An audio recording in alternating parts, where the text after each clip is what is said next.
Hi YouTube family, कशा आहात सर्वजण? छानच ना? स्वामी कृपेने सगळे छानच असणार मला माहिती आहे.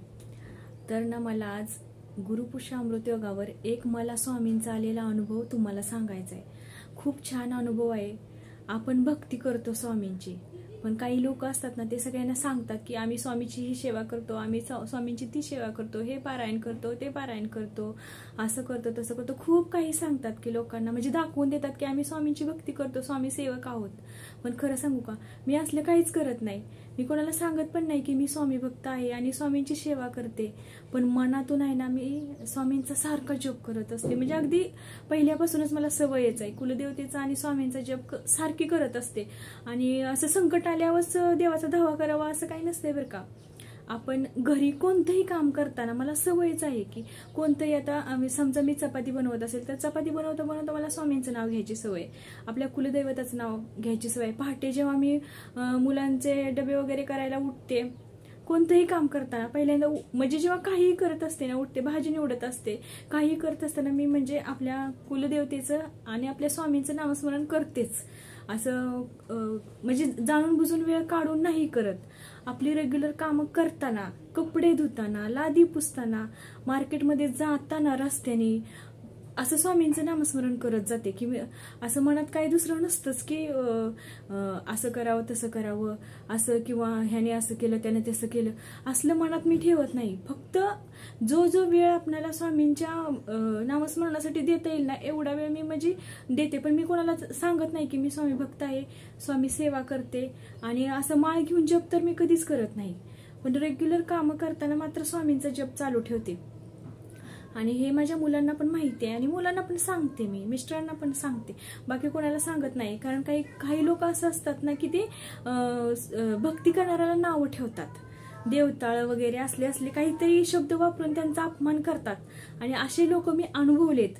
माझ्याच फॅमिलीतली लोक असे आहेत की देवपूजा केली, काय केलं की देवताळी वगैरे अशी म्हणणारी माझ्याच फॅमिलीतली, मी कुटुंबातली जॉईंट फॅमिली आहे आमची. काही कुटुंबातली लोक अशी आहेत की ती मला नाव ठेवतात का तर ही देवाचं करते, देवाचं नामस्मरण करते. पण खरं सांगू का, फक्त सगळ्यांना म्हणजे अगदी कळकळीनं सांगते की आपल्याला कोणतीही अडचण असेल, आपण कोणत्याही संकटात असो, तेव्हा आपलं कुलदैवत, ज्या कुळात आपण जन्म घेतला आहे ना, ते आपलं कुलदैवत जे असतं ना, त्या कुलदैवताला आपली अडचण सांगायची. आणि फक्त सांगायचीच नाही, जप पण करायचा. जेव्हा पहाटे तुम्ही उठताना तेव्हा तुमची न होणारं काम जे असेल ना, ते आपल्या कुलदैवताला सांगायचं की असं असं. मग ते बरोबर देवापर्यंत आपली प्रार्थना पोचते. आणि नेहमी असं वेळ काढूनच भक्ती करावी असं काही नसतंय बरं का. जेव्हा तुम्हाला वेळ मिळेल, वेळ भेटेल, तेव्हा तुम्ही तुमची स्वामी सेवा चालू ठेवू शकता. तर आता तुम्हाला मेन मुद्द्यावर म्हणजे मला जो अनुभव आलाय ना स्वामींचा, तो सांगायचा आहे. तर माझा मुलगा 6 महिन्याचा होता आणि लग्नानंतर 5 वर्षांनी मला मुलगा झालेला. तो पण म्हणजे क्रिटिकल कंडिशनमधून झालेला. मग आणि तेव्हा काही एवढे आम्ही सेटल नव्हतो, भाड्याचीच रूम होती. अजूनही आम्ही भाड्याच्याच रूममध्ये आहोत, पण आता आमचा स्वतःचा ब्लॉक झालाय. तर मला हे सांगायचं आहे की तेव्हा आम्ही भाड्याच्याच रूममध्ये राहत होतो. आणि भाड्याच्या रूमचं कसं असतंय, 11 महिन्याचा एग्रीमेंट संपला की आपण दुसरी रूम बदलतो, चेंज करतो. म्हणजे करावीच लागती मालकांच्या ह्याच्यानुसार किंवा कोणत्याही अडचणीनुसार. मग मुलगा झाल्यानंतर मी 6 महिन्यासाठी गावी होते आणि गावावरून आले आणि तेव्हा माझं बाळ 6 महिन्याचं होतं. आणि मिस्टरांनी ना नवीन रूममध्ये सामान शिफ्ट केलेलं होतं. तर आम्ही राहतो शिवडीला. तर शिवडीला एक ब्रिज आहे, परेलला जाताना लागतो. तर रूम कुठे अवेलेबल नव्हती, त्यामुळं त्यांनी काय केलं, तिथेच अशी चाळीमध्ये एक रूम होती आणि ब्रिजच्या समोरच होती चाळ ती. आणि त्या रूममध्ये जायला पण असं पायऱ्याच होत्या, 20-30 पायऱ्या चढून जावं लागत होतं. आणि त्याच्यावरती टेकडीवरती अजून चाळी होत्या आणि तिकडं पण असं उंच असं हे होतं. आणि दुपारी मिस्टरांना झोपायची, थोडीफार रेस्ट करायची सवय होती. आणि असे मिस्टर झोपले आणि झोपल्यानंतर मुलगा रडायला लागला.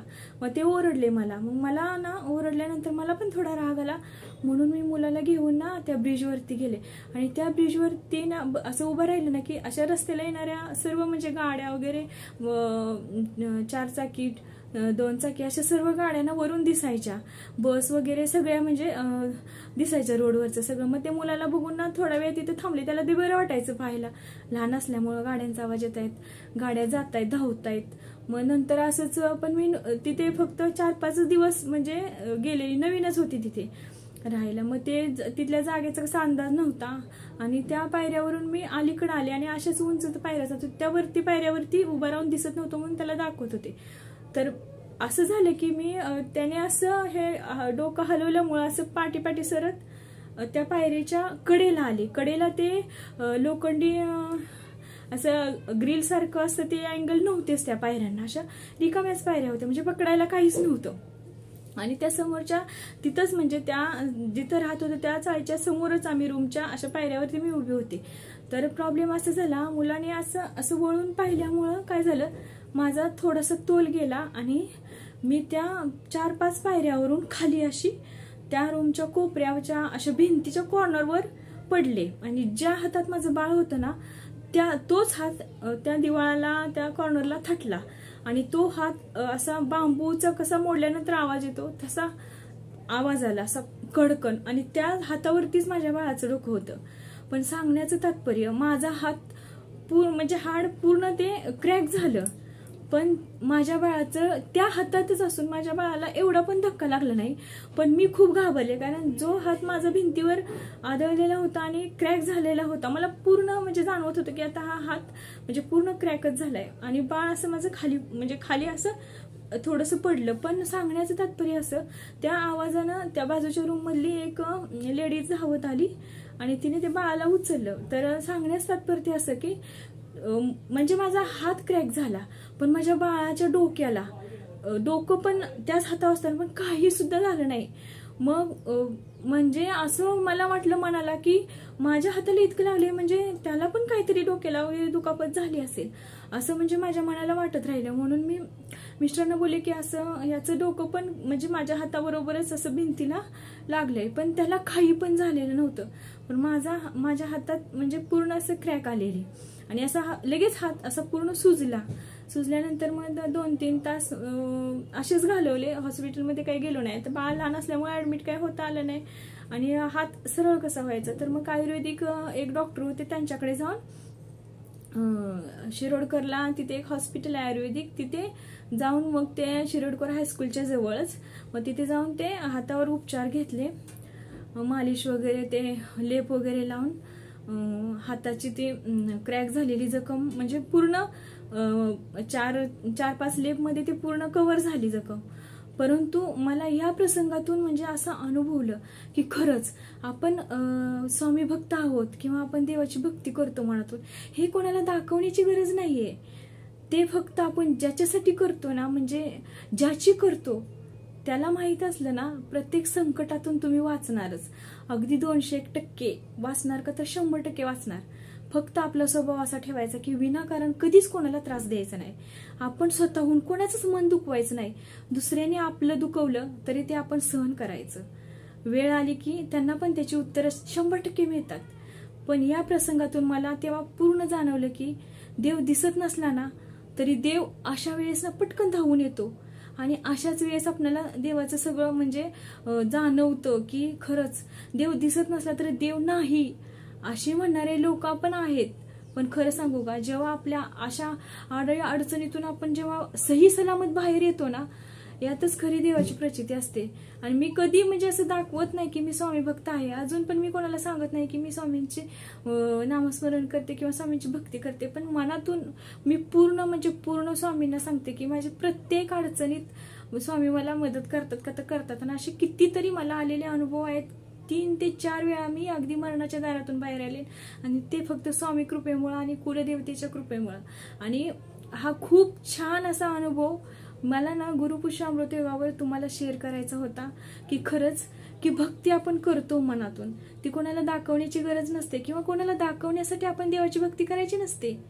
अजिबात नाही कोणाला दाखवण्यासाठी. आपल्या मनाला समाधान मिळावं आणि आपल्याला प्रत्येक वाईट प्रसंगातून सही सलामत बाहेर काढावं परमेश्वरानं. आणि अशी वेळ पण येऊ नये की असा वाईट प्रसंग आपल्याला न झेलता येईल असं आपल्यावर देव कधीच नाही टाकत. मग असे कितीतरी अनुभव म्हणजे मला आलेले आहेत की ज्या वाईट प्रसंगातून सही सलामत आम्ही बाहेर आलो. आम्ही शून्यातून वरवलं. आम्हाला काही म्हणजे असं प्रॉपर्टी वगैरे सासू-सासऱ्यांची भरपूर प्रॉपर्टी मिळाली असं काहीच नाही. सगळं माझ्या मिस्टरांनी माझ्या स्वतःच्या जीवावरती सगळं म्हणजे निर्माण केलेलं आहे. असं नाही की वडिलोपार्जित मिळालंय किंवा काही, असं काहीच नाही. तर मला सांगायचं असं आहे की खरंच प्रत्येकानं स्वामीवर विश्वास ठेवावा, आपल्या कुलदेवतेवर विश्वास ठेवावा. आणि सगळ्यात महत्वाचं, विनाकारण कोणालाही त्रास देऊ नये, कोणाचं विनाकारण मन दुखवायचं नाही, कधीच नाही. देव ना हेच पाहतो. आणि मग प्रत्येक वाईट प्रसंगातून आपल्याला ना देव मदत करतो का, तर 100% करतो. खरंच तुम्ही पण अशी भक्ती करा की जी देवापर्यंत पोहोचली पाहिजे पण कोणाला दिसली नाही पाहिजे.